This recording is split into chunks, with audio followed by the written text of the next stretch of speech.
بسم اللہ الرحمن الرحیم۔ محترم سامعین، آج جو میں بات کروں گا وہ بات عاجزی اور انکساری کے حوالے سے ہے۔ آج کی بات کا مقصد اپنے اندر عاجزی پیدا کریں اور اپنے اندر تھوڑا سا جھکاؤ لائیں۔ وہ جھکاؤ دین کی طرف ہونا چاہیے اور دین کے کام کو سیکھیں دینی انداز میں۔ جس طرح کسی نے خوب کہا، آپ کو بازار جانے کے لیے تو کسی نے نہیں منع کیا نا، تھوڑا اسلامی طریقے سے بازار کا رخ کریں، یعنی چوتھا کلمے کا ورد کریں تو آپ کے اوپر آسانی بھی ہوگی، کیونکہ بازار ایک بے حیائی کی جگہ کہا گیا ہے، تو بازار جانا بھی مجبوری ہوتا ہے، تو چوتھے کلمے کا ورد رکھیں اور بازار میں داخل ہو جائیں۔ آپ کو اسلامی طریقے پر کپڑے پہننے کی، یعنی کپڑے تو آپ نے ویسے پہننے ہیں، تھوڑا اسلامی طریقے سے سلوا لیں، اس میں اسلام کی طرف تھوڑا اس طرح ہر عادت میں اسلام کی طرف، یعنی سنت نبوی کی طرف جائیں۔ تو ہمارا پیری مریدی کا سلسلہ ہوتا ہے، جس طرح آپ دیکھتے ہیں خلافت والے لوگ، کوئی پیر ہے اور اس کی آگے اولاد ہوتی ہے، اس کے اولاد کے اندر تنازعات پیدا ہو جاتے ہیں۔ اب کوئی کہے نا کہ فلاں کو پیر بننے کا شوق ہے، فلاں کو وہ بننے کا، اگر وہ اس کی اولاد میں سے ہے، وہ پیر ہے، اس کی اولاد میں سے ہے، اس خاندان میں سے ہے، وہ اس کو وہی نسبت حاصل ہوتی ہے جو کسی بڑے کو ہوتی ہے۔ تو یہ دین میں اس طرح کھنچاؤ والی بات پیدا کرنے سے ایک تو نفرت پیدا ہوتی ہے اور اسلامی تقاضوں کو پورا نہیں کیا جا سکتا۔ تو لہٰذا اسلامی تقاضوں کو پورا کرنے کے لیے یہ ضروری نہیں ہے کہ ہر بندے کا ایک ہی طرح نصیب ہو۔ بعض اوقات علم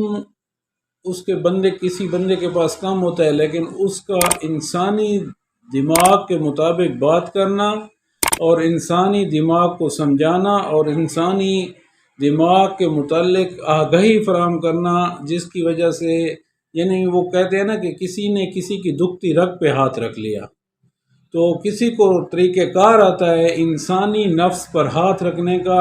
جس کو یہ طریقہ آ جاتا ہے اس کے پیچھے عوام دوڑ پڑتی ہے،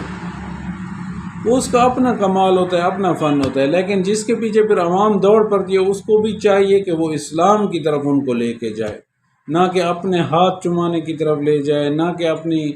دوسری طرف۔ اور کوئی اسی خاندان کا بندہ ہوتا ہے، اچھے گفتگو کرتا ہے، اچھا خطاب کرتا ہے، اچھے معاملات کرتا ہے، سب کچھ اچھا ہوتا ہے، لنگر و نیاز بھی اچھا کرتا ہے، سب کچھ اچھا کرتا ہے، اور اس کے بعد اس کے پاس اگر کوئی نہیں آ رہا، اگر کوئی آ رہا ہے تو بس صرف اس کی تقریر یا اس کی بات سن کے اس سے فرار ہو جاتے ہیں، اس سے کوئی محبت کا انداز نہیں ہوتا، اس سے کوئی، تو وہ اس کا اپنا نصیب ہے، اس کا اپنا بات کرنے کا انداز ہے۔ عوام کو اس نے اکٹھا تو کر لیا لیکن ان کو اپنے پیچھے چلا نہیں سکا۔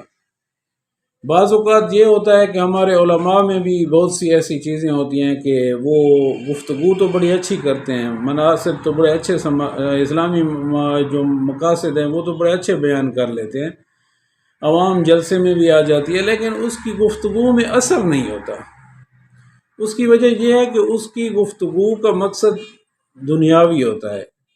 بظاہر وہ دین کی بات کر رہا ہوتا ہے، بظاہر وہ دینی ہوتا ہے، لیکن گفتگو کا مقصد اور اس کے پیچھے اس کا دلی راز جو ہوتے ہیں وہ دنیاوی ہوتے ہیں، تو ایسے لوگوں کے پیچھے کوئی نہیں آتا۔ لہٰذا ہم تمام لوگوں کو چاہیے، نصیحتاً یہ چاہیے کہ اپنے آپ کو اسلامی طریقوں پہ لیں۔ دنیا آنے جانے کی چیز ہے، دنیا تو آج ہے کل نہیں ہوگی، دنیا تو پتہ نہیں کب تک ہمارے ساتھ رہے گی، کب ساتھ چھوڑ دے گی، لیکن دین کا کام اور دین پر مضبوطی کا کام جو ہوگا، جو خالصتاً اللہ کی رضا کے لیے ہوگا،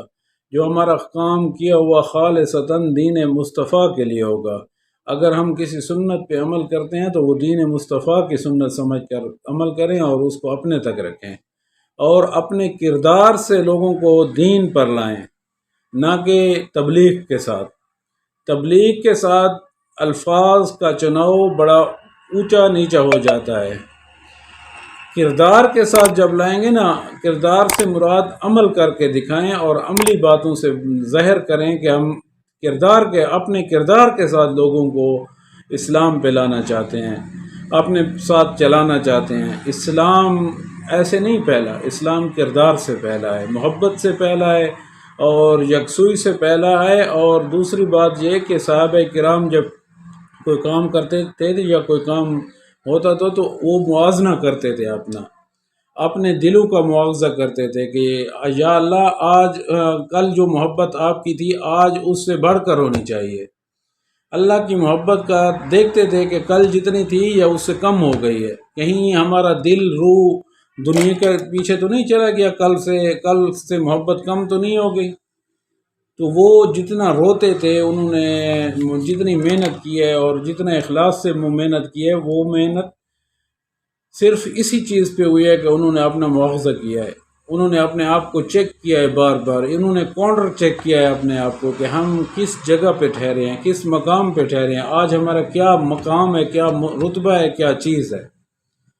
صحابہ کرام نے علم ایسے نہیں لائے، یہیں سے پکڑ کر نہیں لائے، اپنے اوپر مسلط نہیں کیا، انہوں نے اپنے اوپر مسلط کیا ہے خوف خدا طاری کر کے، انہوں نے اپنے اندر خوف خدا طاری کیا ہے، دین کے راستے کھل گئے ہیں، ان کے ایمان جو ہے نا بڑھ چڑھ کر سب نے دیکھ لیے، تو ان کو کھلا ایمان سب نے دیکھا۔ تو وہ ایمان کا کام جس انداز سے اور جسے خدا کے خوف سے کیا انہوں نے، وہ آج بھی اپنی مثال آپ ہے۔ میں اس آج کی بات ریکارڈ کرنے کا مقصد یہ ہے کہ جو بھی ہوں، چاہے وہ پیران عظام ہوں، چاہے وہ عام پبلک ہو، تو ان کو چاہیے کہ جو کام کریں رضا الہی کے لیے کریں، دکھاوے کے لیے نہ کریں۔ آگے کا جو ٹاپک میں جس کے اوپر گفتگو کروں گا، وہ ٹاپک ہوگا لوگ دین کے اندر نئی راہ نکالنے کی کوشش کرتے ہیں، نئی راہ کے اوپر سوچتے ہیں، نئی راہ تلاش کرنے کے اوپر سوچتے ہیں۔ تو یہ دین اسلام کی جو نئی راہیں تلاش کرتے ہیں، یعنی مثال کے طور پر جی وہ فلاں کام صحابہ نے کیا، فلاں کام حضور نے کیا، اور دوسرا غلط اشعار پڑھتے ہیں۔ بہت سے دین میں نئے نئے ایسے چہرے آ گئے ہیں جس کا پتہ نہیں ہم پہلے کیا سمجھتے تھے، اب وہ انہوں نے جب عوام کو اکٹھا کر لیا تو انہوں نے اپنے آپ کو کیا سمجھ لیا اور کیا کہنے بیٹھ گئے۔ اللہ دین کی سمجھ بھی عطا کرے، اور دین کے سمجھ کے ساتھ ساتھ دین اسلام پر جس طرح چلنے کا حق ہے، جس طرح اللہ اور اس کے رسول نے ہمیں بتایا ہے، اسی کے مطابق چلنا نصیب فرمائے۔ آمین والسلام۔